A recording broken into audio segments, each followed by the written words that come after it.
Good morning, madlang people. 9 o'clock in the morning here in UK. I am with my best friend here. Hello, hello, Bunny Bear. Smushy, smushy. And yeah. And then, yun ang buhay. Pagkagaling trabaho, matulog, tapos, ayan, papasok na ulit mamayang gabi. Life, tsaka routine in UK. Hindi na ulan. Kaya, ayan, mga ka-friendship, salamat nga pala sa aking mga followers. Thank you so much. Naka 10,000 na ako. Salamat. May problema nga pala ako, guys. Ang aking monetization is napalo ko na Meta. May restriction. Hindi ko alam kung bakit. Alam ko pala kung bakit. Anyway, nag-share lang naman ako ng nag-share ako nung pangalan nun. Hindi ko na rin matandaan kasi in-erase na nila. Bakit hanggang ngayon naka-erase pa ako? 90 days daw ako mag-wait.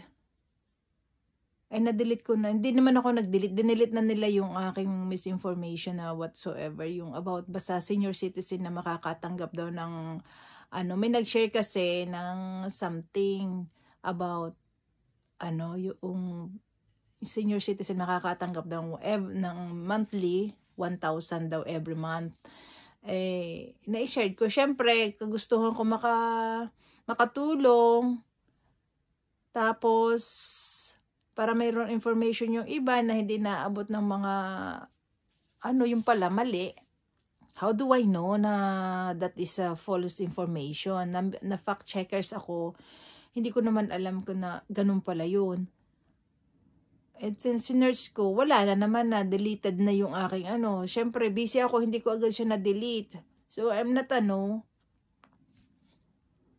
napaka-unfair naman ng decision ni Meta. It's not my, ang bilis naman niya mag-decide na restricted agad without, further, investigation. That's not fair. Kada na lang is copyright. Kahit na yung isa kong yung mga dalawa kong reels na na sarili ko namang voice ang ginamit, may copyright din daw. Nasa ng copyright doon is my own video. Tapos 90 days daw yung restriction ko. So, what can I do? Hindi kumikita tapos nababawasan yung earnings ko. That's not... Kaya hindi ako basta mag-share ng mga information na nagpapop up sa aking mga Lalo, ko siya. Dinidelete ko na lang yung mga nagpapop up sa akin na hindi na... Salam na ako makatulong na ako pa ang Anyways, move on. I have muscle here to work hard. I don't mind. Anyway, that's it. Sa aking mga followers, thank you so much. Sana galing yung aking sweldo is from my hard work. Anyway, yung aking reels naman is hard work din. Napupuyat ako, tapos nag-reels ako.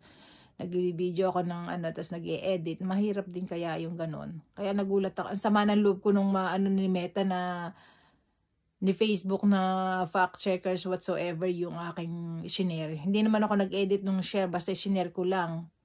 Hindi ko naman siya edited. Every month makakatanggap ng mga senior citizens. Siyempre gusto ko makatulong sa mga senior citizen na sa Pilipinas.